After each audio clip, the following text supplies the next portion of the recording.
G'day guys, Matt here. Yes, it's raining again. It's actually been raining for a few days, but what I'll do is we'll go back in time to a time when it wasn't raining and we were trying to beat the rain. Well, good morning guys. We're back at the Weed It, and slight breakdown here too.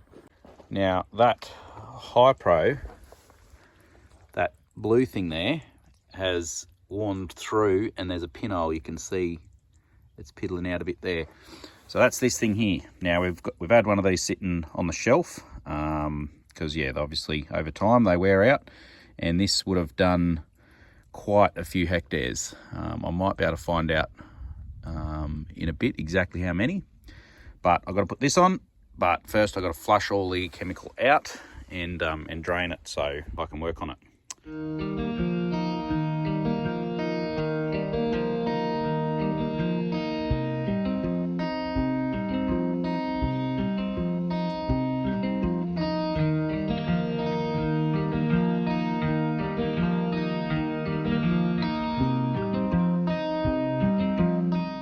Righto, so this is the old one. You can see a bit of daylight through there.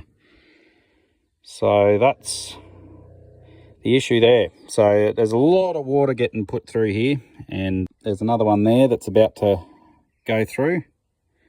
You might notice that there's something green in there that's not meant to be there.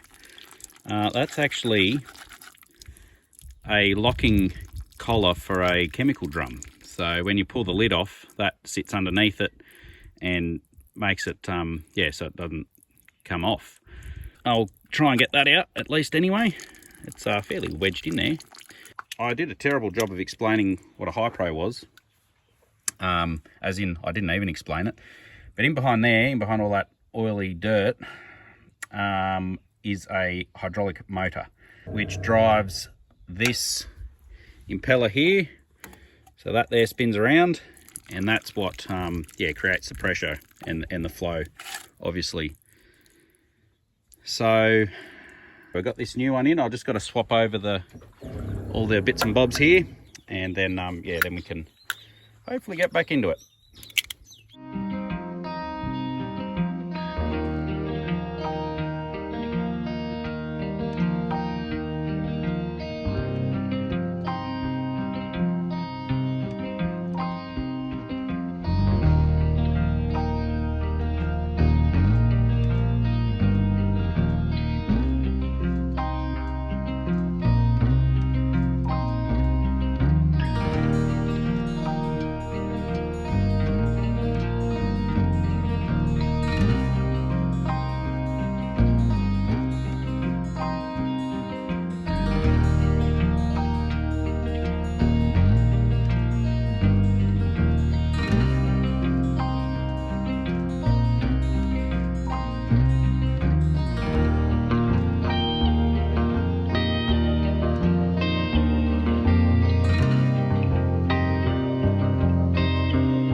Something I will just show you while I'm here is how to fold this up.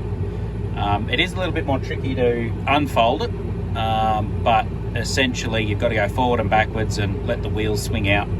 But I'll do my best to explain. So this here is the control panel, and you can see you've got your left wheel, right wheel, fold arms and latch arms. Once I activate the hydraulic remote there, we can control this here. So what you do, you can see down there, they're the latch arms. So I can flick that switch and that pops up. Now that's unlatched.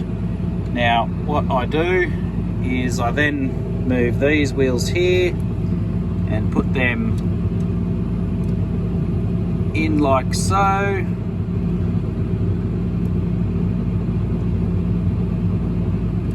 And when I take off, that swings around like so, both sides doing that, and then that just trails behind, and once it's straight then you fold in the fold arms. and then it's ready to go. But basically what you do when you're unfolding it is while you're driving along, you just flick those wheels out so it's at a position about like that, and then you can just reverse up, and obviously it folds out that way.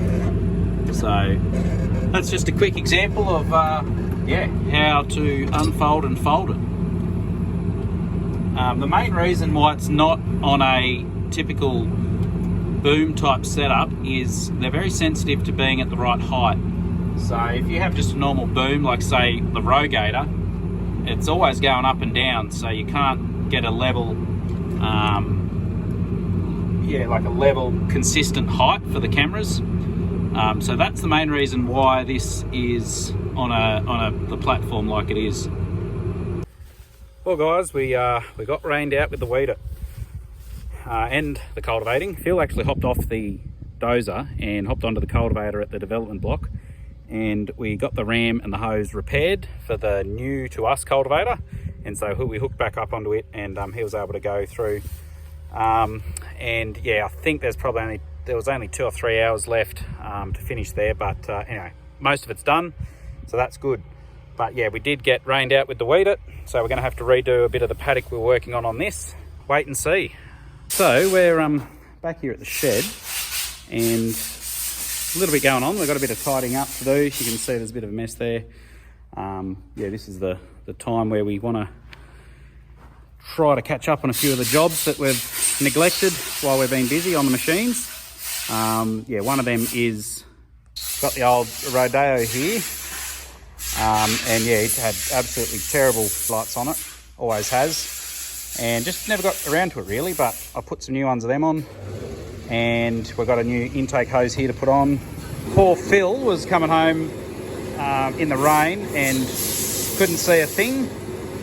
Also didn't help that one of the wiper blades was not working, but I think I've fixed that for the moment, so that one there wasn't working, so I think he got a bit of a crinked neck from looking out the passenger window. So we're just going through this air cart and checking it all out, making sure it's all ready to go, and that there's nothing obvious that needs to be attended to. Also got the truck here. We carry a lot of our seed and for sowing and that around in this, so we just same that, giving it a wash, checking it out, making sure it is ready to go. But yeah, we'll just slowly go through all the sowing gear, make sure that is all tip-top, and yeah, that we won't have a sowing season like we did the harvest season where every 10 minutes something was going wrong.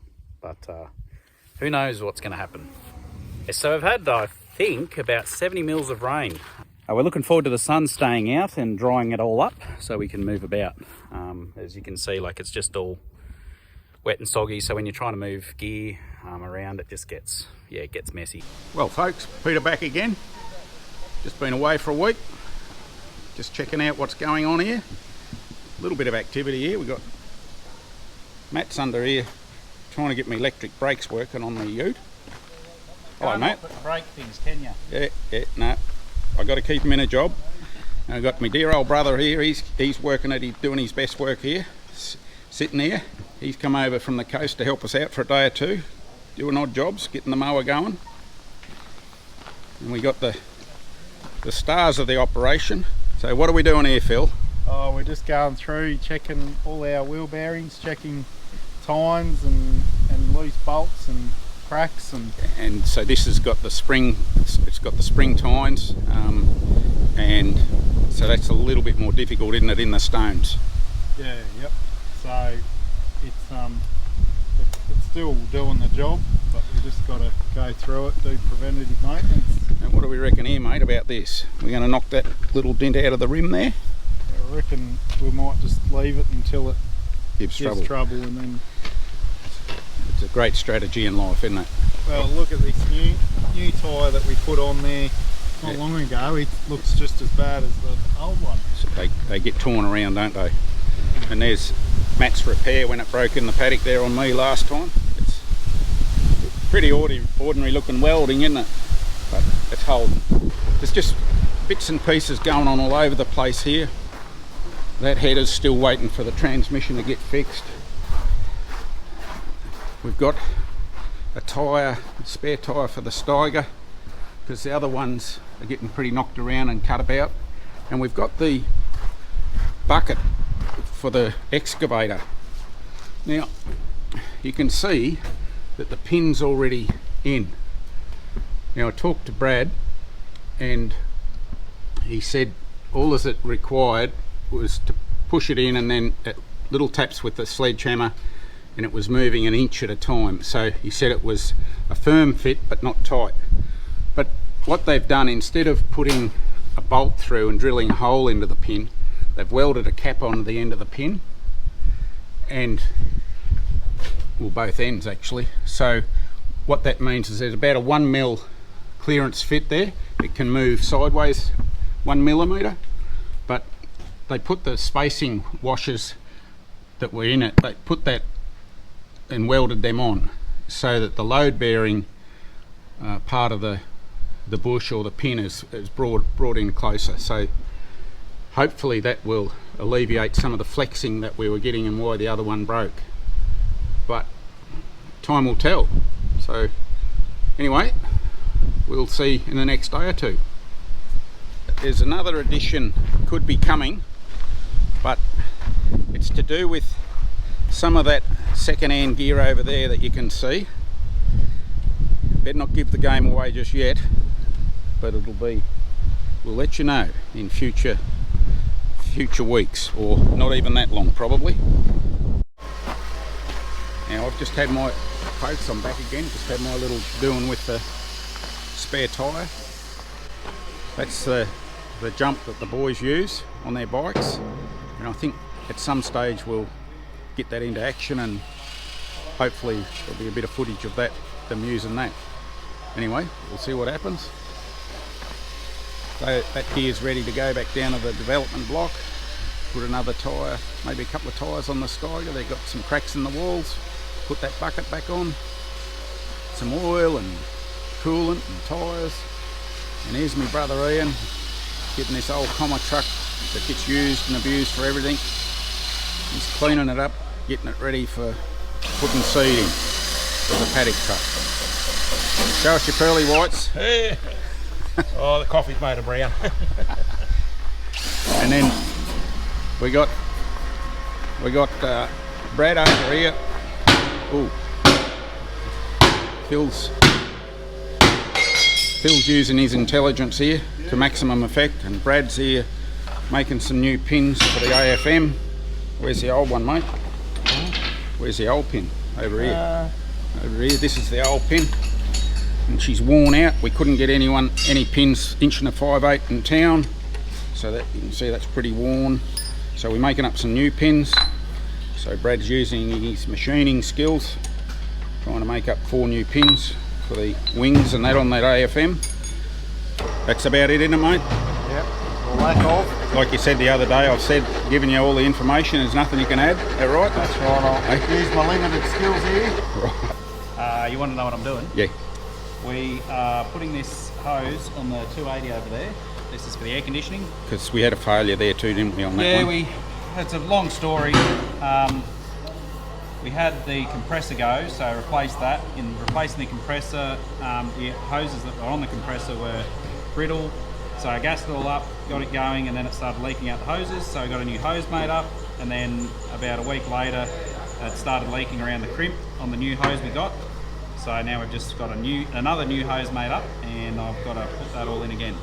And that's the receiver dryer. We put a new receiver dryer on, but you've got to, because this gets the moisture out of the system, you need to really replace these every time you open it up. So just to be on the safe side, I don't want to do this again. So we've got another one of them. Checking in on what Matt's doing. I think he's done a transfer case in his ute. So we got his offside of Mitch here. He's a handsome looking rooster here with a beard. Say good day, Mitch. How we going, people? And this is Matt. Well, you know him. He's the other handsome rooster with a beard. And there's a transfer case in here that's not selecting four-wheel drive. So when the engine came out of the Colorado, mine, Your old one. we the old one, or the gearbox it was, yeah, this part of it was still good.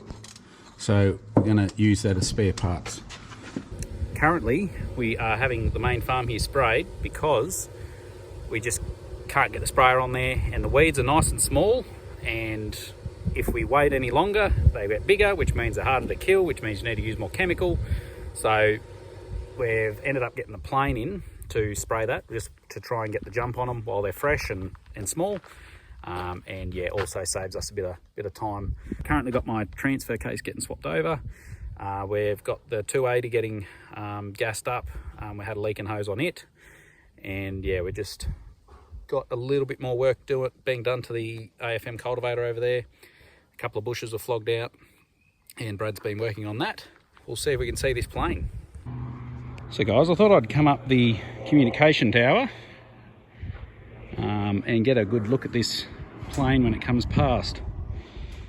So we've got our GPS base station up here too, and then yeah, just internet connections and all that sort of stuff, and a power box, so making use of the extra height. I am a bit puffed because I come up here rather quickly.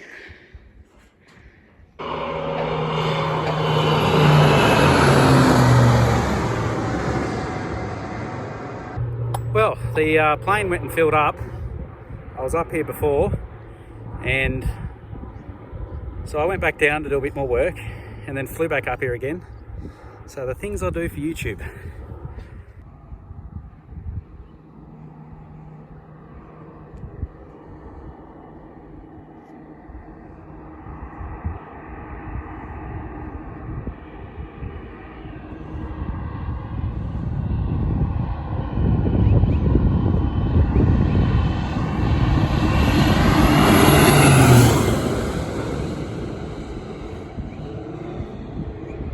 There we go. We've got another one over there, doing the other corner of the property.